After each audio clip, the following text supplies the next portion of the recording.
for me, it was like long days of like just super intense work, and then never giving myself a time to like process all the things that happened that day. Yeah.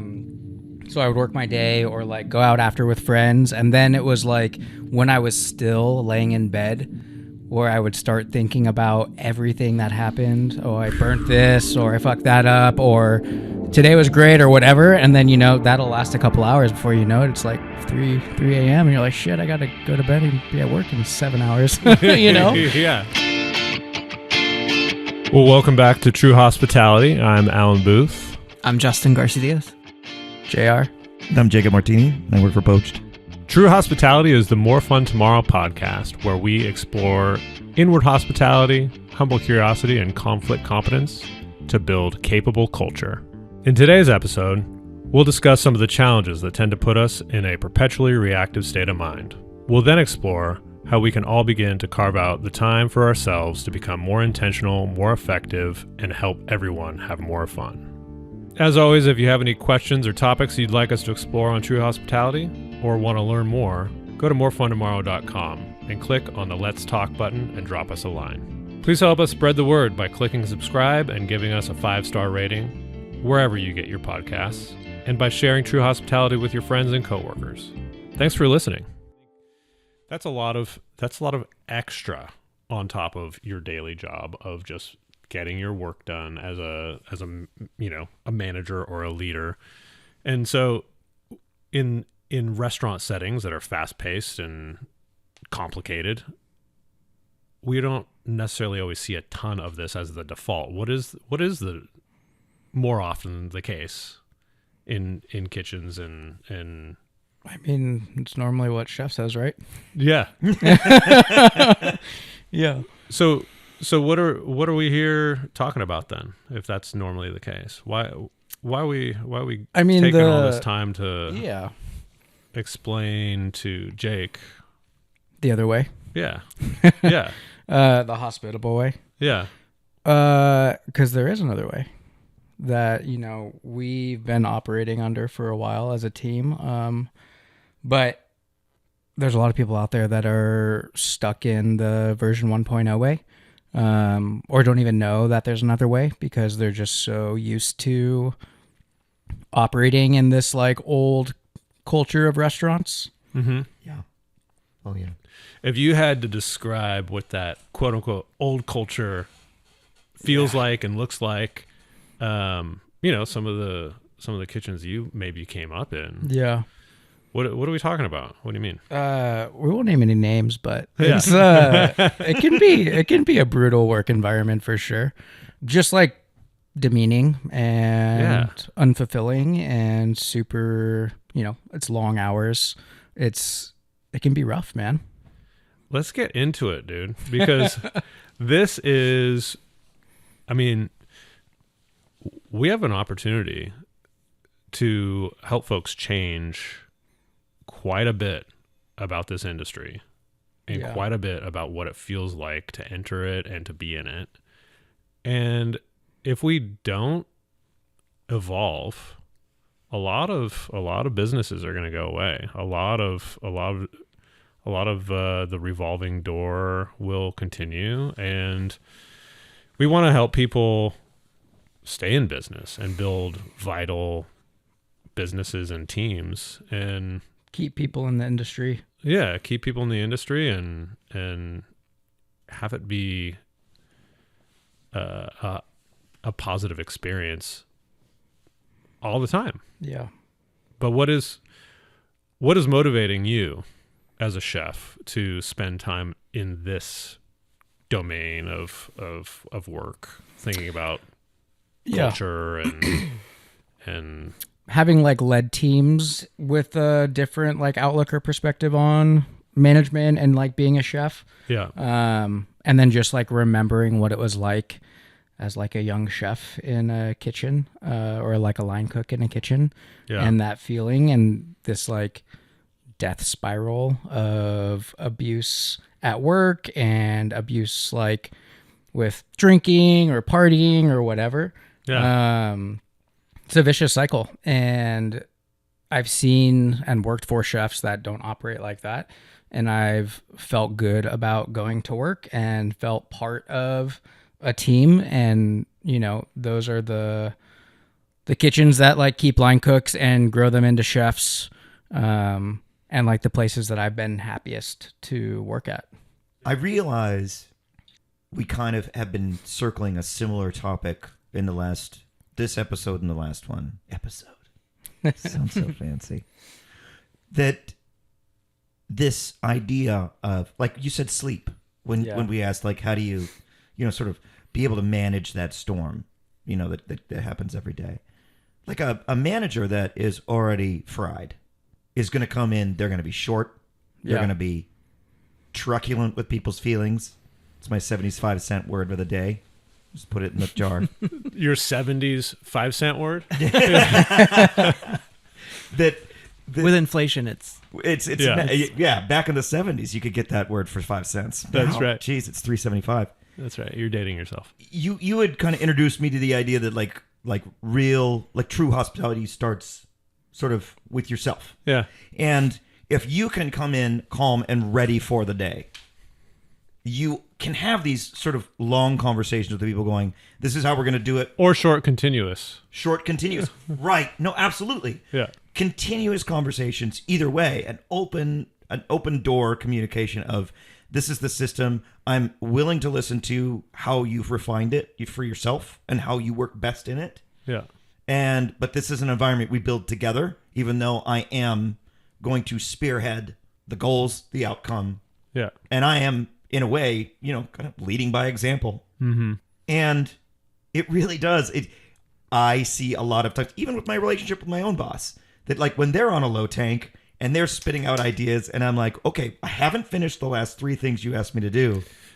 I'm starting to get a little bit nervous here. Yeah. And it's not feeling great. And I don't feel successful. And I don't necessarily feel stoked for the future or safe in my role. Right. You might feel safe because you and your boss have years of collaboration under your belt. Yeah. But if that wasn't the case, you can understand what that would feel like. Well, man, I mean, I don't want to pivot subjects, but just a little bit of feedback and positive reinforcement goes a long way. Even though they couldn't get rid of me if they banned me from the building. I mean, that's hospitable. That's you knowing that they see you. Yeah. And that they care about you feeling seen and welcomed. Right. And here's a new thing for you to think about, and here's a new idea that's coming down the pike, and here's all of my great ideas. But if you feel seen, if you feel welcome, if you feel safe in your position, then that's great. You said something, JR, about death spiral and about abuse and about... It is a death spiral, man. Yeah. It can be. Yeah.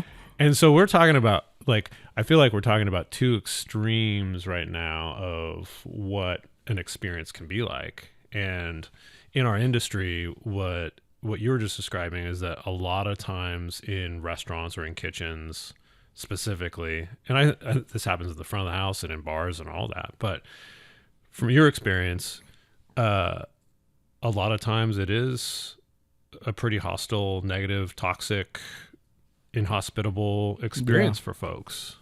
And so, Jake, your anecdote about, when your boss is not at his best, if he's not fueled, if he's not stoked, if he's coming in, crispy, what it's not going to be great. And that's when, sometimes things start to go sideways. If we think about that idea, if you are in a kitchen environment where either you've stepped into management, you've stepped into a chef role or a sous chef role, and you're listening to us talk about true hospitality and all of these kind of lofty topics of setting intentions and treating people well and anticipating their needs and providing care and all that, where do you begin?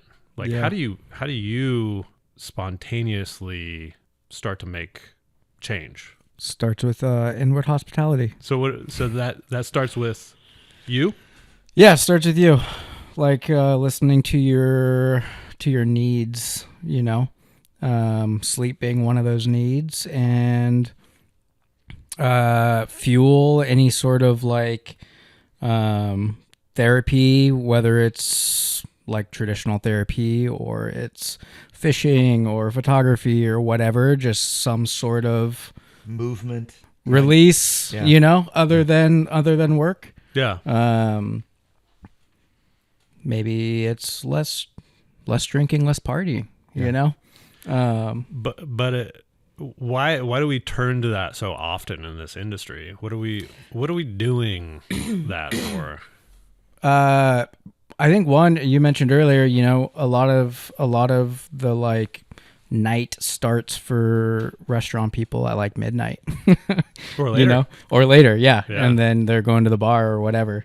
But also maybe it's like numbing some of the work day, Yeah. Yeah. If you've been sitting in an inhospitable work environment that feels shitty, Yeah. and coping through it just to get out of it every day, then we talked a little bit about this last time. You've got a lot to kind of either unpack, or you don't know where to begin with it, and so you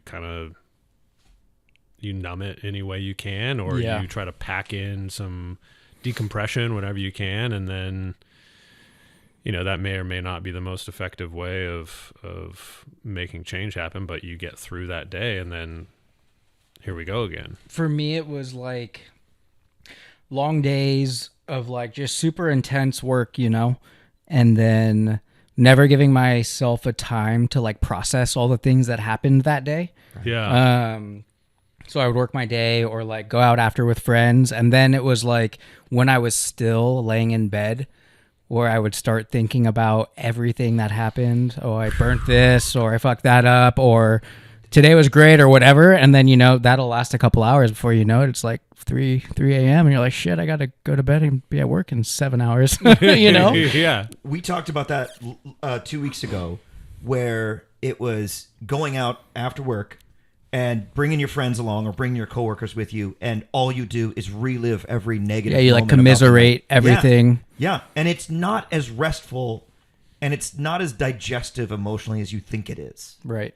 In fact, reliving all those moments, you're having the same anxiety as you did when you were right there with it. And that's an interesting thing. And I also think a lot of times, personally, once you get done with a really long and stressful day, you're like, this is my time now. Yeah. It's not bedtime. Right. Bedtime is like what I need to do. Yeah. But this is my time. And so if you can't find a bunch of friends to go drink with, you're staring at your phone until 4 a.m.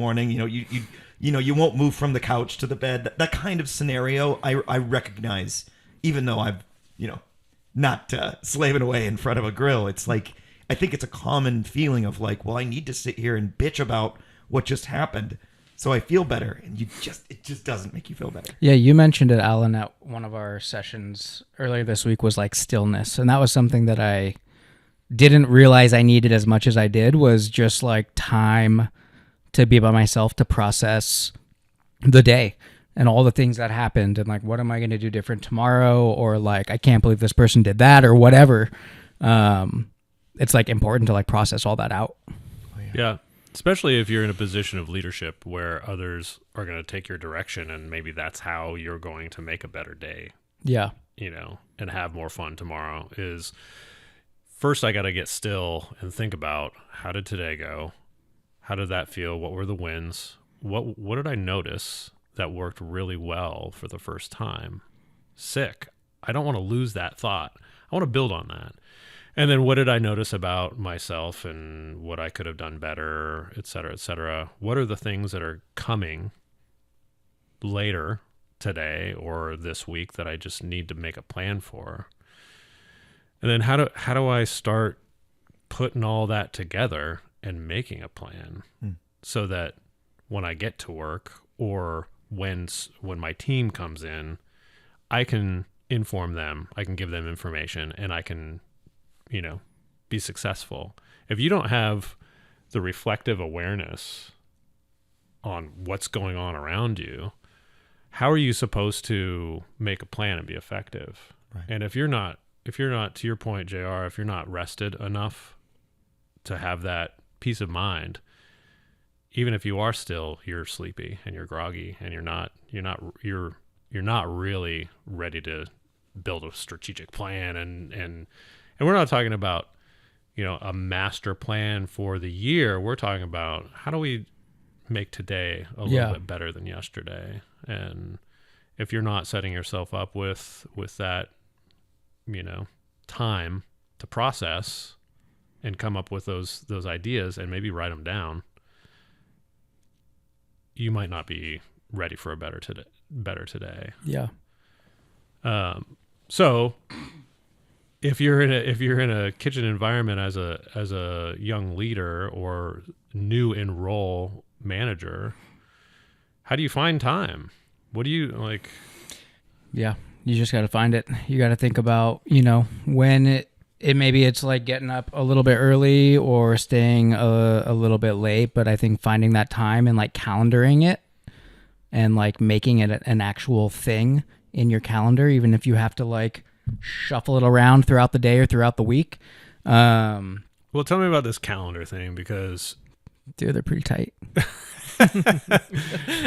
Well, did you always, as a line cook or a sous chef or a chef, did you always plan your week with a calendar? I mean, come on. Not like that, I was a lot of like prep list planning type of stuff, but okay. I feel like to be super effective, being able to like plan out your week, plan out your days, is the ticket, man.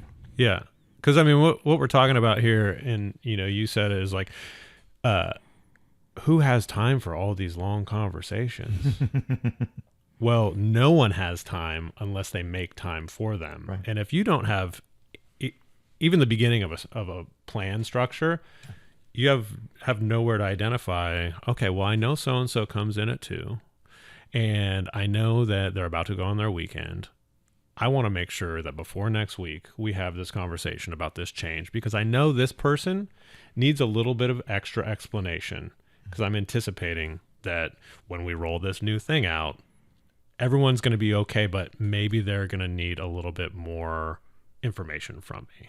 So if you don't have that reflective awareness to think about what's coming and then identify, okay, here's when I need to slot this in, then it's not going to happen. Yeah. And you're in constant reactive mode, and everyone around you is either part of that reaction or suffering from it. And what you just described, an environment of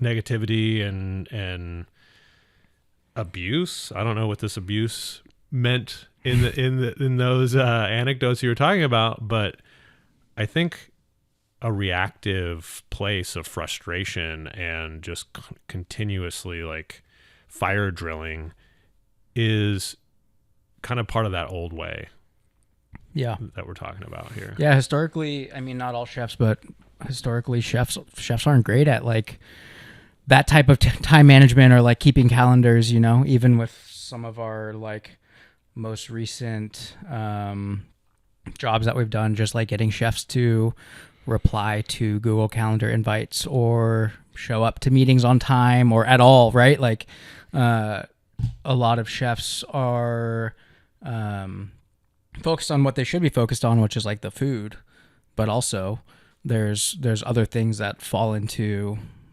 their purview as leaders. Yeah, event proofing your day, your schedule, is something that I have witnessed so many people not fail at, but poorly plan. Yeah. I have a friend who's sort of perpetually late, and it's always waking up about 45 minutes later than they wanted to, dilly-dallying for an extra hour and 15 minutes, and then you've got 30 minutes to do all of this stuff. Right. And show up on time, ready to work, feeling rested. That sort of frantic feeling of getting to work right on time or 10 minutes late and you're already doing yourself a disadvantage with that energy, bringing that sort of that panic into, you haven't even stepped in the door yet. you're not starting with yourself. Right. You're not setting yourself up for success. You're not giving yourself what you need. Right. And that's not inward hospitality. Sure. Yeah. That's what we're talking about. You have to figure out what you need so that you have the peace of mind to like be set, take a breath, and now intentionally enter work. Right. And we don't train people that. We didn't learn that stuff in school, or most jobs don't train that work of, hey, how do you set yourself up for success? And I think that's one of the things that in our industry we suffer from, because we don't have that. Well, I think if it makes you feel any better, it's natural. You're not the only one with that problem, but just because it's natural doesn't mean it's nature, that it's like ingrained or inborn. Like everyone might do it, but they don't have to. That's a great point. You can make the choice to be more mindful and planful with your time, and you can write things down, and you can get a calendar or use a Google Calendar or whatever it is. It can look different for everybody. It doesn't have to be the same thing across the board. It's whatever you need to like remind yourself that at the end of the day, it might feel like you don't have enough time, but you have the exact same amount of time as everyone else on the planet. Right. It just comes down to how you choose to use it and how you choose to allocate it and what you're spending your time on. Definitely. Yeah. My old boss used to say, like, your level of rest needs to be equal to the level of stress that you put on yourself. And he was great at balancing, like, he was going to work for 16 hours, you know, write all this content, do this thing, but then he was going to completely detach from work. He was very good at being able to pull himself completely out of that environment and recharge. And whatever that means. Is it riding your bike? Is it just sitting around? Is it doom scrolling through your phone? Give yourself that time. But then even setting a timer and going, all right, now I'm going to take a 45-minute shower or something. You know, any way that you can. Don't do that. That's bad for the environment. It is very bad for you. Well, there's a water shortage. Yeah. But yeah, there's plenty of, there's an amazing way that you can, right now, a lot of people feel frantic. We're all catching up. We're all catching up with everything that we have to do. And a subtle adjustment makes a difference. And many subtle adjustments make a big difference. Yeah. Next week, we'll have a special one-on-one interview with Chef JR, where we discuss his journey to becoming one of the most hospitable and effective leaders I know. More fun then. As always, please write in, call us, go to the morefuntomorrow.com website, and send us your stories, send us your issues that you're dealing with. We would love to hear from you, and we'd love to cover some of this stuff on the podcast. So please don't be shy. Connect with us on socials, and we'll get the conversation going.